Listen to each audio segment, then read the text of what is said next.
Hello everyone, welcome to Everything Arsenal, and this is your latest transfer news. The latest update on Ricardo Calafiori. Could Kiwior end up at Bologna? We finally have an update on Kieran Tierney. You haven't heard about his name in the last couple of weeks. The latest on Nuno Tavares and obviously Mikel Merino as well. So let's start with the latest on Ricardo Calafiori. This is what Fabrizio Romano reported last night. Talks between Arsenal and Bologna for Ricardo Calafiori are still ongoing. Bologna insists on a 50 million euro fee, no plans to reduce the price tag as they owe 50% to FC Basel. Arsenal want to include add-ons as key part of the deal. Calafiori wants Arsenal waiting for them. So Arsenal and Bologna are still negotiating, final negotiations. It's kind of like the Rice deal last year. You know, we made a first offer and then it took a week and then it was rejected. And then we made a second offer and then it finally got to 105 million. And then after that, we had to, break down the structure with West Ham for another 1 week or 10 days or something like that. So it did take time. Now, for this one, I think eventually Calafiori will be an Arsenal player. I can't say it's going to be today or tomorrow or next week. I think eventually it's going to be an Arsenal player, but it's going to take a couple of days before it gets done. This is a very good player, and Bologna don't want to let him go that easily without getting a significant amount of money, especially because they are going to give 50% to Basel. So they have to try and get a significant fee. So let's say if you're paying them 50 million, the 50 million euros, I think they won't, and we say like you're giving you 30 million, first and then 20 million later. I don't think they'd be satisfied with that. Now, we don't know the actual figures, but as Fabrizio said, we are trying to include, add-ons, and I've seen reports saying we're trying to include add-ons. We don't want to pay the 50 million right away, and we want to pay like a certain amount of money upfront, and then later on installments and add-ons later on. But maybe Bologna are not really quite satisfied with that. They could be satisfied at like 95%, but they're still like, no, we still need more. We still need more in terms of the money, because we're giving away 50% to Basel. So they're not satisfied with that. As I've always said, if Calafiori stayed at Bologna for the next 2 years, I could easily see him becoming an 80 million pound euro player, whatever it is. I'd even go as far as saying pound player, 80 million pound player. It'd be as good as that. So they don't want to lose him that easy. They don't think it's as easy as 50 million and that's it. Maybe we've even offered them that 50 million. They've accepted it, but they still want a bit of bonuses, as it has been reported previously.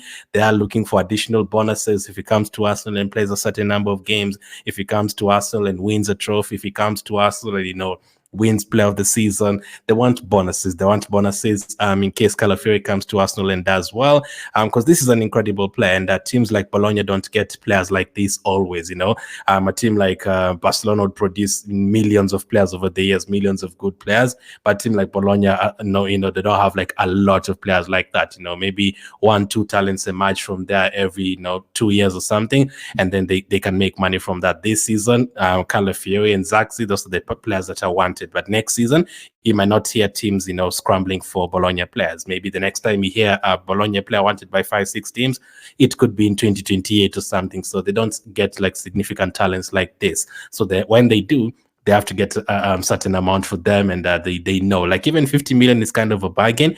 When we first heard about him, there were talks about this could be an 80-90 million pound deal, but no, it's actually a 50 million euro deal, and we're just trying to finalize it. As I've always said, to me, this is already an Arsenal player. I'm already looking forward to other transfers. Arsenal do it this sometimes. Like we sign a player like on July 2nd. The thing that I usually don't like about Arsenal, sometimes they sign a player and then before it is announced or medical and all that, it takes another like 3 weeks. So usually by the time the 3 weeks ends, you've already even forgotten about this player, already looking at other players, the energy, the fast feel about this player coming to your team, the initial buzz, it kind of dies off, and then you're like, oh, if he's finally signed, 1 month later, it does happen. But I think in situations like this, you just have to be patient. I don't think there's any, it's great to get the signing done, finally announced, here we go. Obviously, in terms of getting the players, very, very fun to see the signings finally happening. But I think with Calafiori, you have to wait for a couple of more days before it is finalized. I don't think Arsenal want to pay too much money for Calafiori, and Bologna don't want us to pay, do want us to pay a lot of money for him. So let's wait and see what the details are in terms of that deal later on. But as of now, negotiations are still ongoing. It's only Arsenal and Bologna. There's no other team that is involved. So that's it on him. Could they be wanting Kiwior? Could that be a reason why this deal is not happening yet? Now, according to reports from Court Offside, sources close to Ricardo Calafiori's situation have informed Court Offside that Jakub Kiwior's name has come up in conversations between Arsenal and Bologna. Bologna have an interest in possibly signing Kiwior in a separate deal. So that could be another holdup. Could be another reason why this transfer is holding up. So it could be 2-3 different situations. Maybe Arsenal were like, okay, you know what? We're actually going to give you 20 million plus Kiwior. And then Bologna like, no, we don't want that. That is not significant enough. We still have to pay this 20 million to half of it to Basel. You're not going to cut Kiwior in half and give him to Basel. That is not going to happen. So you want all the money up front so that you can get half of it right away, 25 million for us.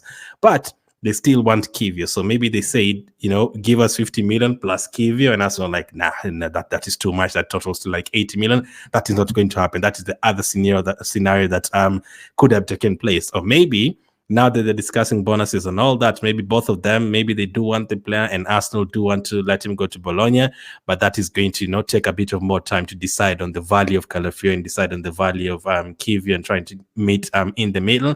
Maybe that could be a hold up as well. So maybe Bologna could tell us, Calafiori was supposed to go to Juventus, but we said no and you're giving him to you guys. Say no to Juventus in terms of Kiwior as well and give him to us, and then in a separate deal. I think that is probably the reason why Bologna want to have it in a separate deal, because that 50% is going to Basel. They're not going to cut Kiwior in half. They have to get that particular money and then buy Kiwior later on. So there's no promises there. There's no guarantees. Luckily, Kiwior is wanted by a lot of teams, but maybe they could say, yeah, we're going to get Kiwior, and then, you're just like, no, you're not going to get him, and then we end up keeping Kiwior, which is not a bad thing. At the end of the day, it's not a bad thing, but it looks like Arsenal want to, sell him and get a significant amount for him, like make a profit on him. But yeah, this could be another reason. So all these things that come in the middle and all that could be a reason why it's taking time. They are interested in Kiwior. Could they end up getting him? Let us see what happens. Kiwior is valued around 25 million, so depends. Did Arsenal offer him plus 25 million plus 20 million and Bologna said no? Could be a reason. It could be a reason. So that's the latest on Jakub Kiwior and Calafiori situations.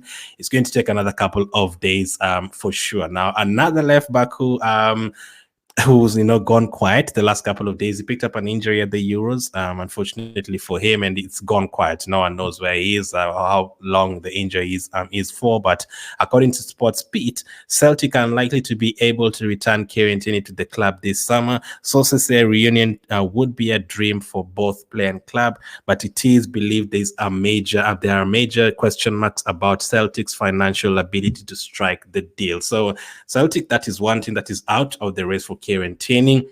I am a little bit concerned if you're trying to get money on Kieran Tierney. I don't think you're going to make any significant money on Kieran Tierney. You could actually get less than what you've gotten for Tavares, unfortunately.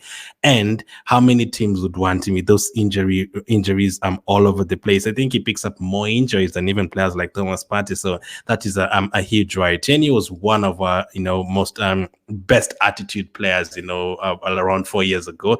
Like, he was one of our best players alongside Aubameyang, and he was one of the players that helped us win that FA Cup. I think he assisted Aubameyang in the semi-final or the final. Like, he was one of the shining lights in that horrible team that we had 4 years ago. He was one of the shining lights, but the injuries kind of destroyed him. And then he went to Sociedad, picked up another injury, and now he went to the Euros. After one good game, he picks up another not actually one good game. They lost 5-1 to Germany, but the second game he was doing okay. I think the third game or something, he got injured again. It's unfortunate for him. So in terms of selling him, I think we're going to really struggle to sell him. This is the kind of deal that could, we could sell him for like 1 million or 2 million or something stupid like that. But let's see what happens with Kieran Tierney. There's not been any significant offers tabled for him. So I think this one, like, it's going to be worse than Lokonga and Tavares in terms of trying to sell him and attracting teams. At least for Lokonga, we've had 2-3 teams wanting him. Tavares, we've had 3-4 teams wanting him. So Tierney, there's not been any market for him at all, and you don't even know the length of the injury. So it's going to be an interesting one. Now, those are not the only left backs we're talking about. Nuno Tavares is approaching a move to Lazio. Now, Fabrizio reported that Arsenal are going to get around 7-8 million euros, but this is what has been reported last night from Sky Sports. Lazio have agreed a deal with Arsenal for the signing of Nuno Tavares, understood to be worth 5 million euros plus add-ons. So it could total to what Fabrizio said, 7-8 million, but 3 million of it could be in add-ons. Arsenal have also inserted a significant sell-on clause thought to be 20%. The deal is now dependent on Tavares agreeing personal terms. So we're still waiting for Tavares to agree to move to Lazio. He might not want to move to Italy. He might not be satisfied with the wages. He might not be satisfied with the promises and the direction of Lazio, and he might end up staying. Luckily for him, there's a couple of teams that have mentioned him. But if you get a total package of like 7-8 million, and then include the sell-on clause there, if he goes and does well and gets sold, and you get money from that as well, I think that is fair enough. People are even surprised that you're going to get that 7-8 million for him. People expected it to be like 1-2 million because he never played last season at Nottingham Forest. His value has dropped significantly. So it's not a good sale. I don't think you're going to get 20 or 30 million for Tavares. So if any team comes in for him, which Lazio have, you just sell him immediately, and then you move on from that deal. You move on to other deals because there's still like 5-6 players we're looking to sell. And Tavares, you need to complete list one, sell Tavares, sell Lokong, and then you go on to the next deal. But Tavares looking likely to be joining Lazio very, very soon. All the best to him.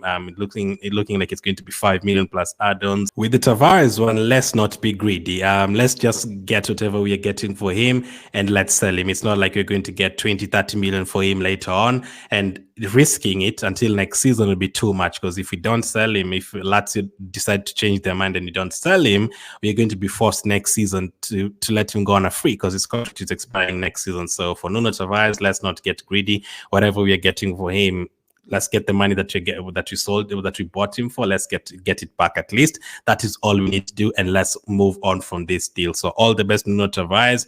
Looking likely to be joining Lazio very soon. Finally, let's talk about Mikel Merino. This is the latest on him. His team is obviously in the Euros final, according to Marca, very reliable source in terms of Spanish news. Arsenal are interested in signing Mikel Merino, who has 1 year left on his contract. So this looks like it could happen for sure in terms of our midfield solution. There've been a lot of reports on Mikel Merino and why Arteta likes him, and Arteta's called him individually and told him, do you want to join Arsenal? I have a plan for you. We've discussed it in detail in yesterday's podcast. We've also discussed it on his channel as well. Very good player. It would possibly mean that Arsenal, maybe Rice plays as number 6, or it change our formation here and then in a few particular games. Maybe it could be a bench player and come on for Declan Rice sometimes. Those could be the cases, but I think he would be a good signing. For how much? I don't know how much you're going to pay for him, but this could definitely be our midfield solution. For me, I do prefer having Rice as a number 8 and then having a defensive midfielder. If Partey is staying, then Merino, welcome to Arsenal. But if he's a direct replacement for Partey, I don't think that is enough. That means we're having to play Rice as a number 6. We're having to use Merino as a number 8. I think we need more in midfield, especially if Partey gets injured. We need more. Even if Partey is here, we still need more in midfield. I wanted us to get like a proper number 6 to play there, and then we have Rice as a number 8. Depending on the game, we have that number 6 and Rice in that midfield position as well. You can have a double pivot.